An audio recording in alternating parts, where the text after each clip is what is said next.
Hello, my dear patients. Today we're going to talk about it's okay if you don't have friends. Society has failed us. We chase followers instead of feelings.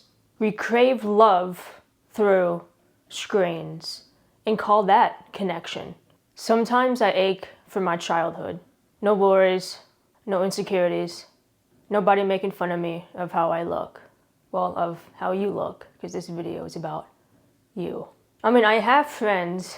Who am I talking about? But are they even listening? Without technology, would they still exist? No. I talked to 5 people on the phone, and those 5 people don't even live near me. And one of those friends I never even met in real life. We met on the internet. So can I count you as number 6? But how can we be friends if we never touched the same earth? We are all alone if you strip it down. I envy the ones who smile. I live with constant loneliness.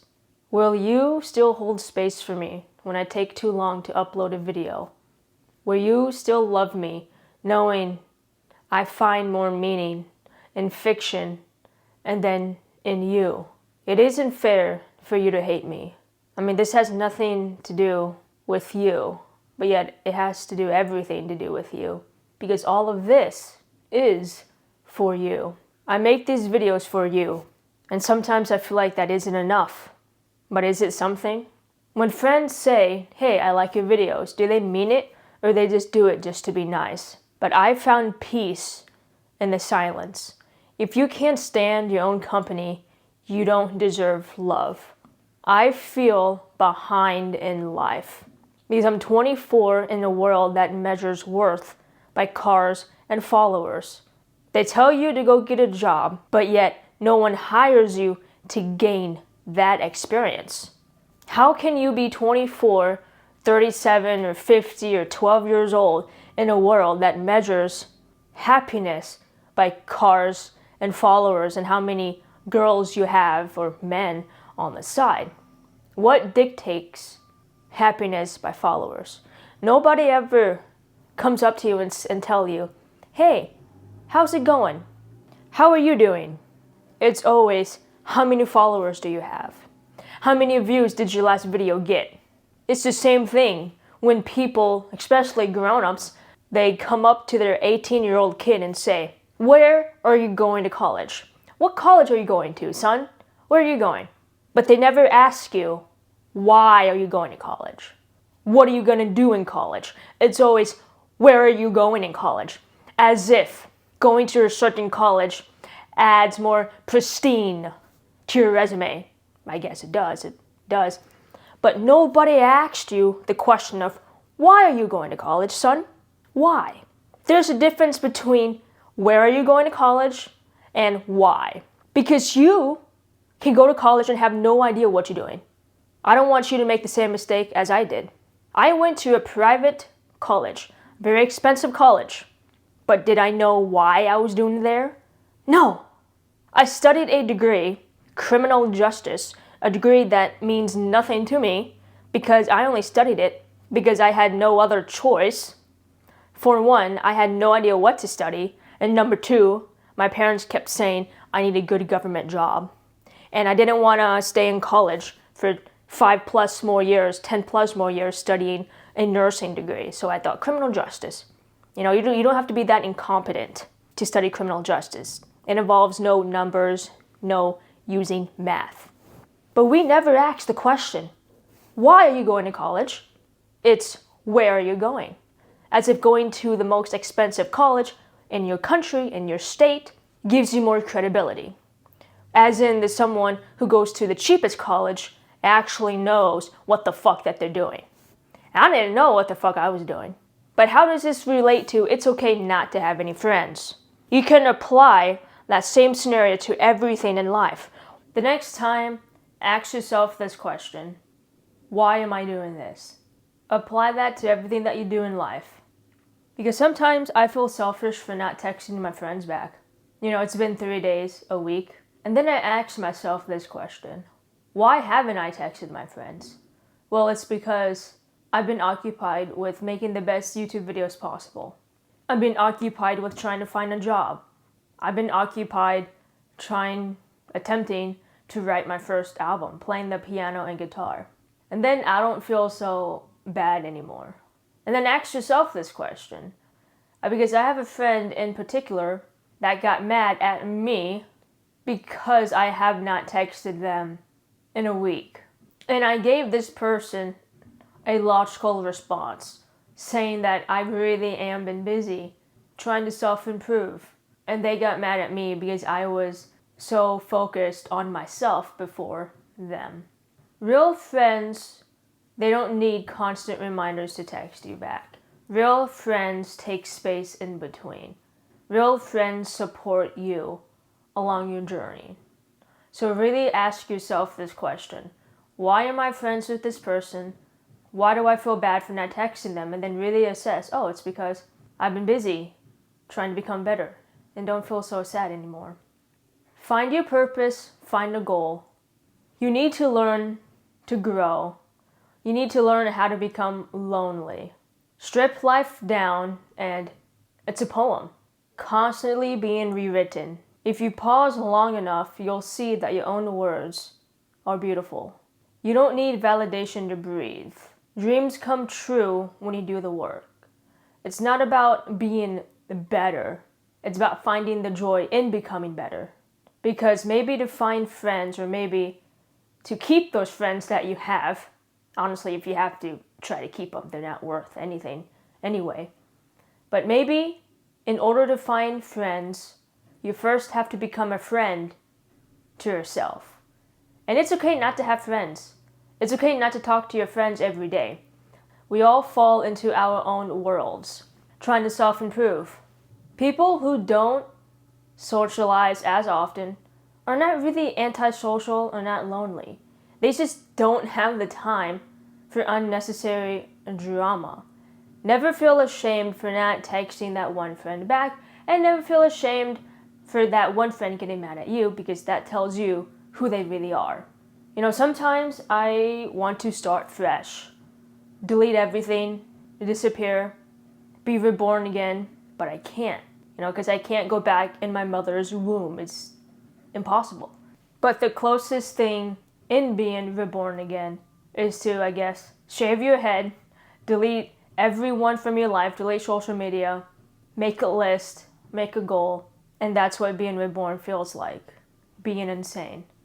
Sometimes I do feel guilty for not talking to my friends as much, because I feel like we're drifting apart sometimes, but that's okay, because I'm content with whatever happens in this world. Never settle for less.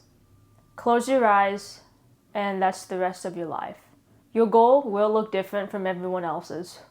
If your friends don't support your goals, they're not your real friends. All you need is you in this world. Find your goals and find your purpose. Ask yourself the why question, not where are you going. Ask yourself the why question. They never ask you what is the plan. How are you going to go to college? It's the where are you going to college. Don't be like those people. Ask the most important questions to yourself. The why. Don't feel weird for not having friends at all. Sometimes I feel like no one in this world really knows me, but that's just my self-esteem talking to me. Nobody in my life ever told me, hey Alyssa, good job. It was always, hey Alyssa, stop being so weird all the time. So maybe now when people compliment me, I never know if they're being genuine or not. Maybe I don't believe it in myself enough to believe them, to think their words could be true. Maybe I assume that they're just doing it just to be nice to me, and not because they want to. But that's what I'm trying to learn about myself, is to believe in myself first, because once you start to love who you are, once you start chasing what you want, once you start trusting your own voice, you stop needing anyone or everyone to validate it for you. I have no fancy equipment, no money, no support system. I do it all for myself, but I do it all for you. I feel like restarting my life over again, but I can't. The insane asylum isn't just a name. It's a home for the ones who feel too much. It's the ones who never fit in. It's for the ones who heal through art. I'm the doctor, you're the patient, and together we are trying to become better. Well, finding the joy in becoming better. Be content with what you have around you. Your own company is your greatest friend. Let's make goals and achieve them together. Because in the end, it's you versus you. You should never feel sorry for the world doubting you. Because one day, you're going to take back what's yours. And if you don't have a friend, just know that you always have a friend in me. We can be your friends at the asylum. And everyone here is just as insane as you are. Anyone who comes on this channel is a friend of mine. It's okay to enjoy the simple things in life. In order to make friends, you have to love your own company first. Focus on yourself before you focus on someone else. Life is too short not to complete your goals. And don't get lost in self-improvement. Self-improvement isn't about loneliness. It isn't about waking up at 4 a.m. It's about completing your goals. Completing your own goals, not completing someone else's goals and becoming happy. Enjoy the process, because right now in the beginning, it's gonna hurt. It's painful waking up every day and not achieving your goals, because some goals are gonna take longer and then others. But eventually you're gonna get there. Just know that if you don't have anyone in your life rooting for you, you have me, you have all the other patients that occupy the asylum, and you have this video to keep you company. For the past month, I've been distancing myself from texting from my phone and my computer. Because I've realized that the more time I spend texting, the less time I have to complete my goals. It sounds self-centered to say, but it's true. It honestly is true. I'd rather not talk to my friends and then complete my goals, or complete my goals for the day first and then to text them. This is why society has failed us. My constant fear is people forgetting about me. The more I get into self-improvement, the more I see less of people.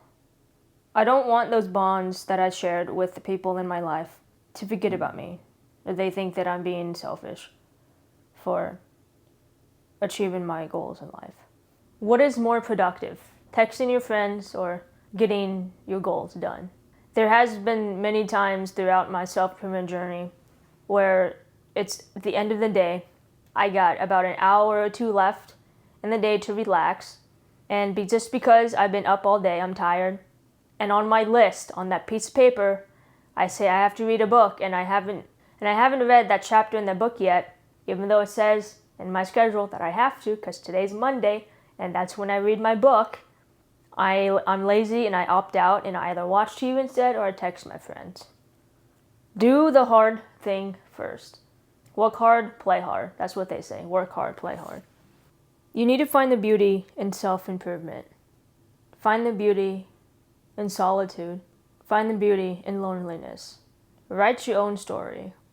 Because no matter how insane you may be, there is always someone out there to complete the insanity. Before you scroll, just take 2 seconds and send this to a friend that you're proud of.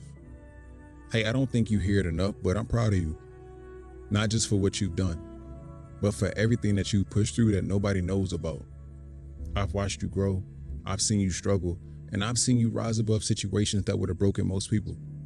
You don't always give yourself credit, but I hope you know your effort hasn't gone unnoticed. It takes real strength to keep going when life keeps testing you, to wake up every day and choose discipline, growth, and self-control when it would be easier to quit.